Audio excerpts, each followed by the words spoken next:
Welcome to the Reformed Media Review. This is a podcast where we discuss books and other forms of media from a Reformed perspective. My name is Camden Busey. I'm here in Grayslake, Illinois at the Reformed Forum studio, and I have with me Jim Cassidy. He's down in Austin, Texas at a Starbucks. Jim is the pastor of South Austin OPC in South Austin, Texas. Hey, Jim, it's good to see you today.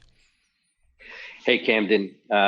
It is a cold day here in Austin. Like I said, and don't get me started. As you reminded me earlier today, I shouldn't complain.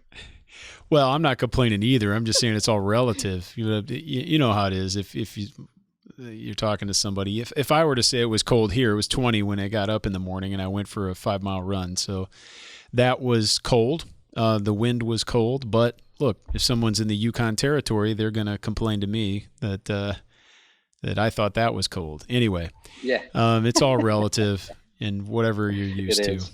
So, I almost forgot that this program exists. I know I'm partially joking because it's been a long time since we've done a Reformed Media Review, and to our shame. It has. So, I'm not going to make any promises to the listeners, but I do hope that we could do more of these and do them more frequently, especially with my role as executive director. We could have more time and opportunity, freedom to schedule these. So at least today we're going to be opening up and looking briefly at several different books and providing a bit of a review and an inspection on many of them. But if this is the kind of thing that you would enjoy as a listener, then let us know because we can certainly try to devote more of our time and attention to this. And I know personally love hearing other people discussing new books that are out there, and whether or not I want to spend the time and the money to get them and read them. And it's always helpful to have a friend kind of in the know. Not saying we're always in the know, but at least we can find people that are, bring them on the program and talk about new books. And you can make the decision at home whether that's something you want to look into. So that's our goal here. Sometimes we'll go into depth on this program about the content of the book and have a very detailed and maybe even like something akin to an audio version of a review article. But we also find that there's value sometimes in just announcing that a book exists and describing it to some end and offering a few thoughts about the basic thesis in that book so that you can make a decision whether you'd like to read it yourself. So, Jim, tell us what we have in front of us today, because we have a couple interesting titles. Yeah, so a couple of different volumes here. One of them is Kuyper's Common Grace series, and the other one is a book called Challenging the Spirit of Modernity, and I'm going to start with that latter one first. Both of these are Lexham Press publications and are recent releases. So let me begin, Camden, just with this volume here, as you could see. Mm-hmm. Challenging the Spirit of Modernity, a study of Groen van Prinsterer's Unbelief and Revolution. It's written by Harry van Dyke, just to let the listeners know. Very good. So, yeah, I showed a picture to the video, but yeah, very good for the listener.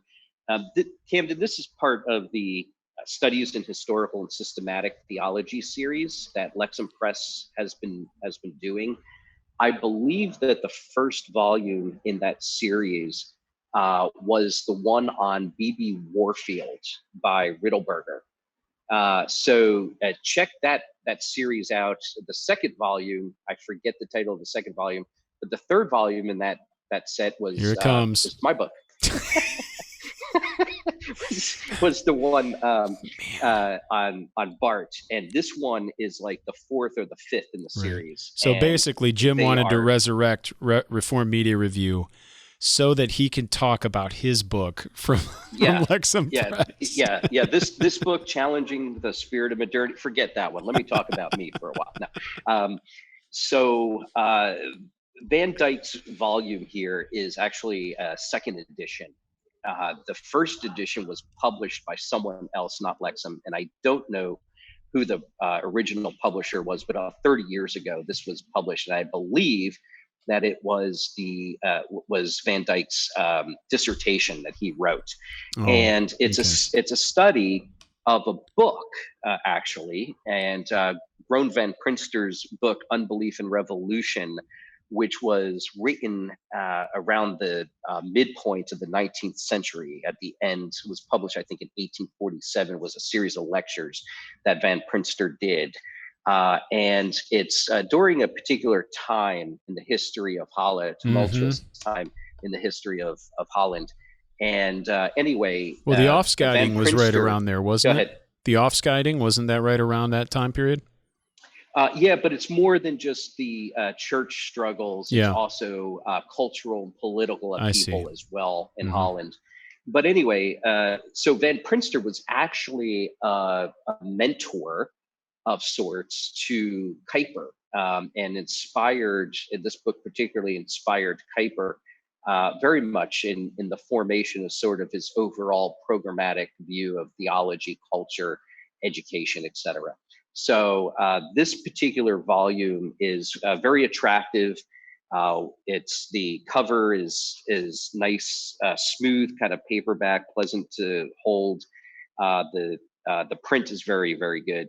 And as you look at the table of contents, it's really a historical theology. There's a bit in there about the background, what's going on politically, what's going on spiritually in Holland, a little bit about Van Prinsterer himself, and then he gets into the lectures and the historical context of the lectures, why the lectures were given, and then the significance for the history of the Netherlands and the church in the Netherlands afterwards. So anyway, that's the one volume, and recommend picking that up and checking that out. That is And then available real quick, lexhampress.com. Sure. That's LEXHAMPRESS.com.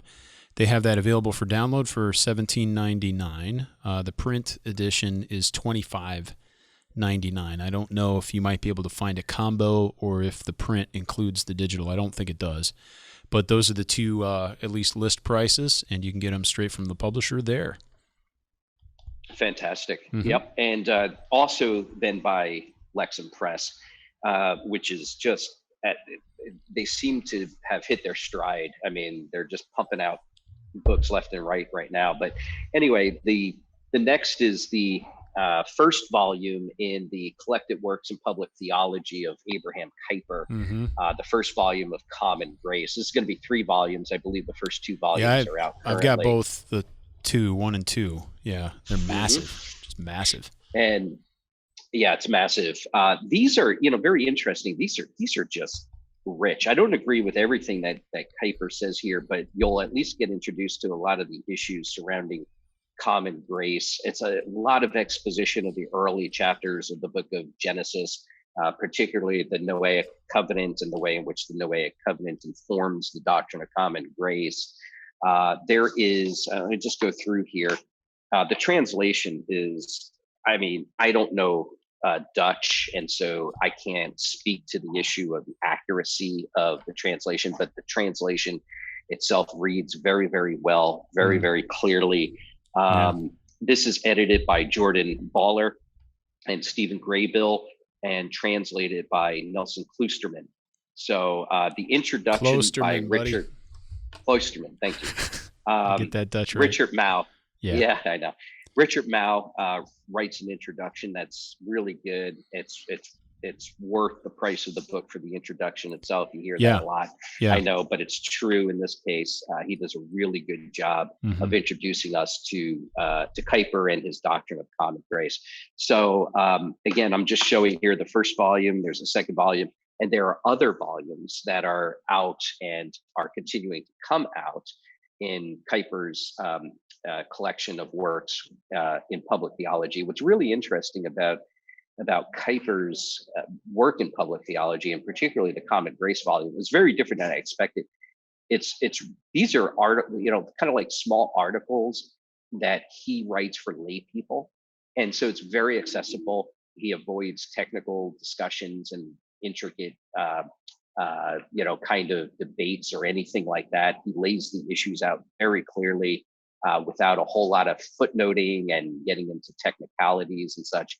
So it's the type of volume that a layperson pick up and read and be edified by and helped by and all of that. So anyway, recommend those and recommend going out, picking them up. They're beautiful volumes, well crafted, really well Lexham is doing a really nice job of presenting their new published works.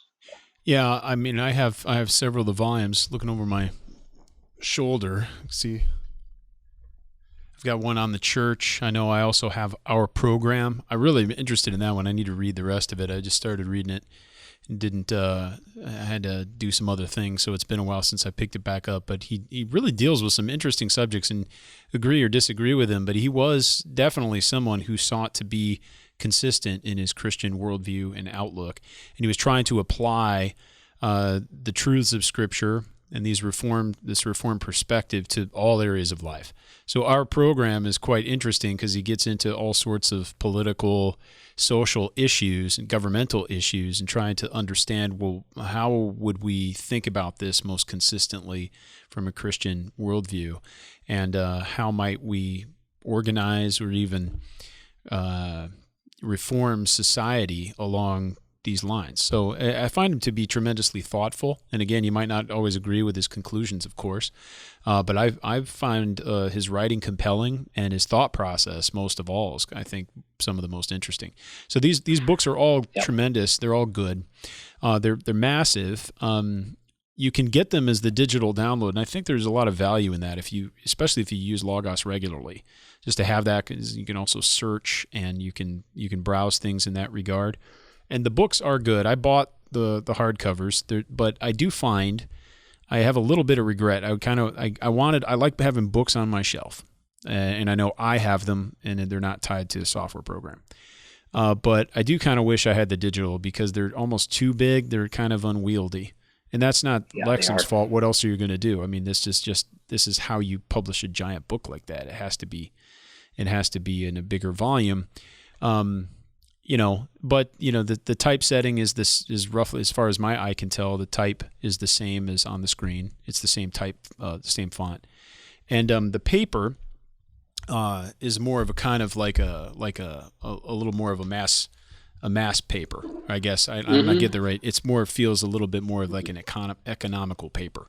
So that's my tiny little knock. I'm very thankful. I love these books. I bought them myself, and I'm very thankful to have these, and it's tremendous content.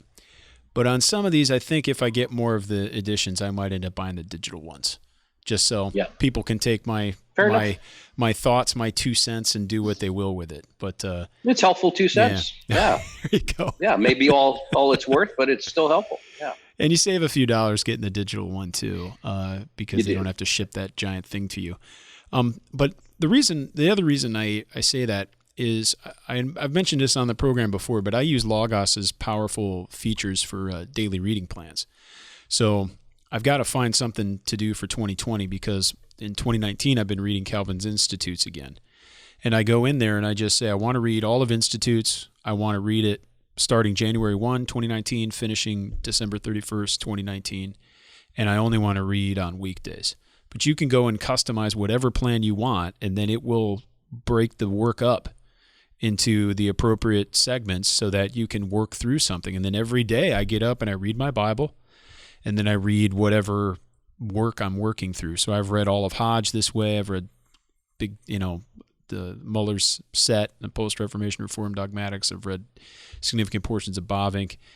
I would like to just dump Kuyper in there, because the books are so big. Sometimes if you don't just chop them up and address them piece by piece every day, it becomes something that either you get tired of because it's taking too much time and you have other books you need to read, or you just kind of start it like I did with Our Program and you kind of get busy with other things and don't ever come back to it.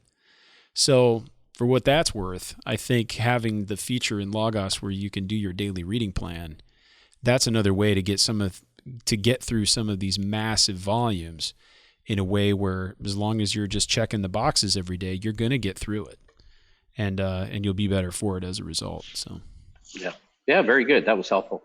Good. So, Jim, you have any other things on your to-read list? Maybe give people an update about things you're currently reading or would like to read in the very near future? So, I went back to God, Heaven, and Armageddon by Klein again, and that's just been just a very rich experience. If our listeners haven't had the opportunity, just go ahead, pick it up and read it. Interesting fact. That volume does not have a scripture index in it, which is kind of frustrating, but an index has been developed for that. A scripture index has been developed for that book. I have a PDF version of it. You may as well, Camden. So just to encourage our listeners, if you would like a PDF of that index, that scripture index, let us know and we can email that to you. It's the type of thing where if you put it on your shelf, and if you're preaching through, I don't know, the book of Revelation, you want to see what Klein has to say about the book of Revelation in that volume. And he says a lot about the book of Revelation, or Daniel or something like that. You could just go to that scripture index, find, see if he talks about the passage you're preaching on and gain his insights. Now that's not the primary use for it. Primarily, you should pick it up, read it from front to back. Yeah.